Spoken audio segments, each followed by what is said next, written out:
অ' বিয়াই বিয়াই মানুহবিলাক নাইয়ে নেকি? বিয়ৈ অ' বিয়ৈ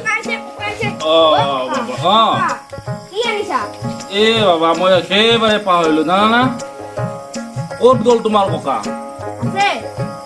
ৰবা মই ভৰিকেইটা তিয়াই লওঁ। সেইডাল ধৰা ৰাস্তাটো মানে ইমান বেয়া।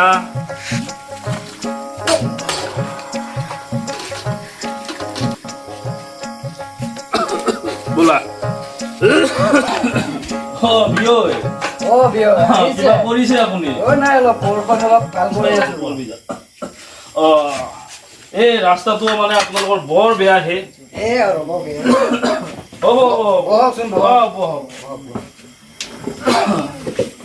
পিছে খবৰ খবৰ আছো দে মানে আপোনাৰ আছো আৰু এই মানে বতৰো সেই ইফালে আপোনাৰ এই অলপ চলপ কাম কৰি আছো ঘৰত।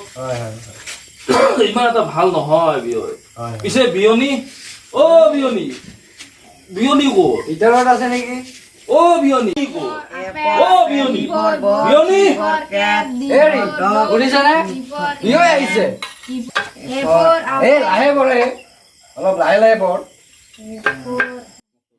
হেৰি শুনিছানে? বিয়ৈ আহিছে। বিয়নী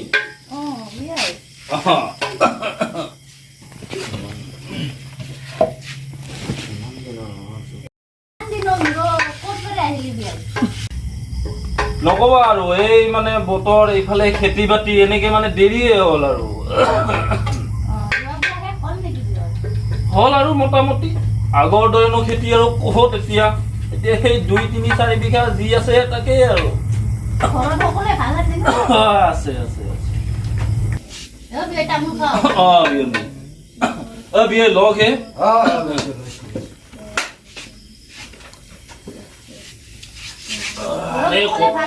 আছে মানে এই নকবাৰে মোৰ এই কঁকালৰ বিষটো মানে হালিব নোৱাৰো জালিব নোৱাৰো কি যে হ'ব।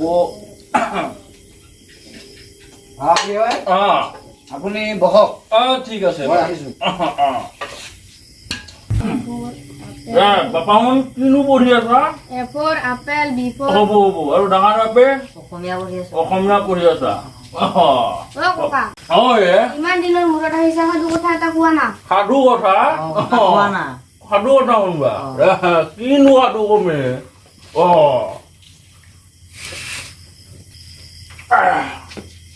মানে কি যে সাধু কথা কম।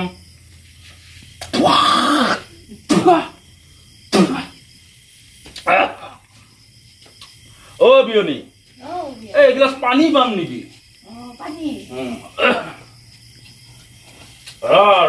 পানী চানী খাই লওঁ ঠিক আছে।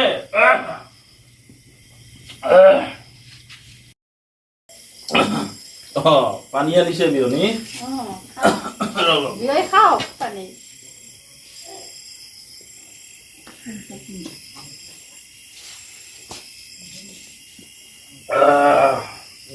বিয়নী লওক মানে দিনত দিনটো পানী কিমান খাওঁ নিজেই নাজানো।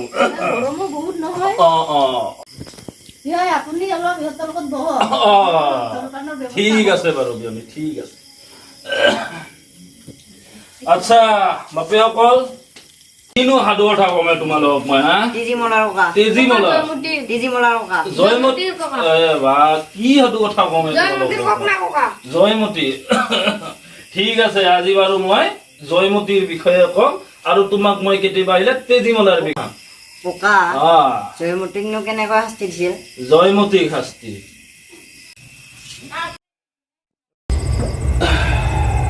তেন্তে শুনা কাহানী সেই লৰা ৰজাৰ দিনৰ কথা। লৰা ৰজাৰ শাসন কালত যেতিয়া গদাপাণি পলাই ফুৰিছিল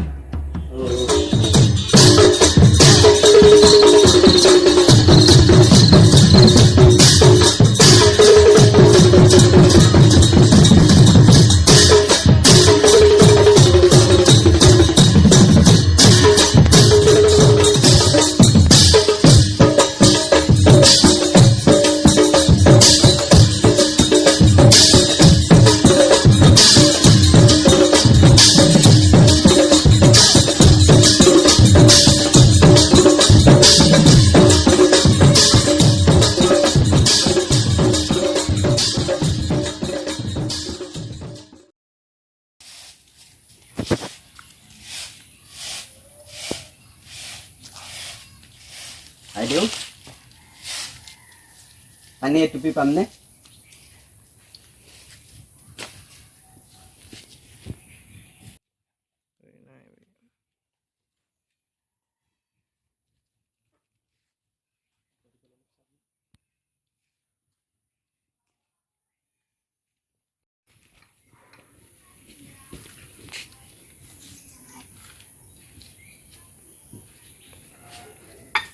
আইদেউ এইফালে ওলাই যোৱা ৰাস্তা আছে নেকি? আপুনি এইপিনে ওলাই যাওক, তাতে নাও এখন বান্ধি থোৱা আছে। আইদেউ পিছে আপোনাৰ নামটো? মোৰ নাম হলামতে।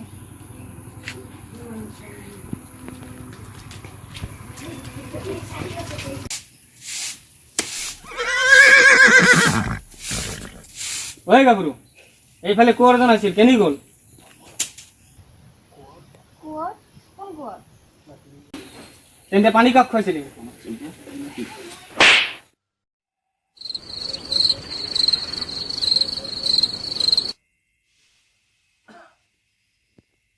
ককা গোদাপানীটো গ'লেই, পিছত জয়মতীৰ নো কি হ'ল? জয়মতী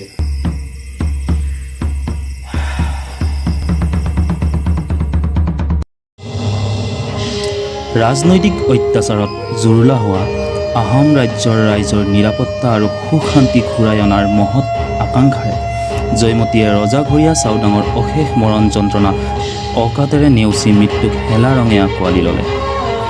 জয়মতীৰ প্ৰাণ উচৰ্গা অবাস্তৱ কিংবদন্তি অথবা সাধুকথা নহয়।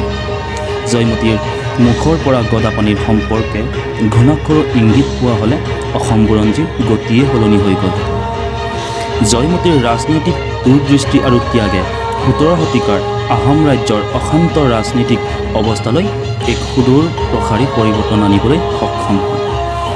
১৬৮১ খ্ৰীষ্টাব্দত গদাপানী সিংহাসন আহৰণ কৰি সেই সময়ত অসমত উদ্ভৱ হোৱা ৰাজনৈতিক বৈষম্য, অবিশ্বাস আৰু অংগক্ষতৰ ৰাজনীতিৰ দৰে ঘৃণনীয় শাসন ব্যৱস্থাৰ অন্ত পেলাই এক নতুন অধ্যায়ৰ বাট মুকলি কৰে, যাৰ ফলত পুত্ৰ ৰুদ্ৰসিংহই অসম ৰাজত্বৰ এক সোণালী সময় সৃষ্টি কৰিবলৈ সক্ষম হয়।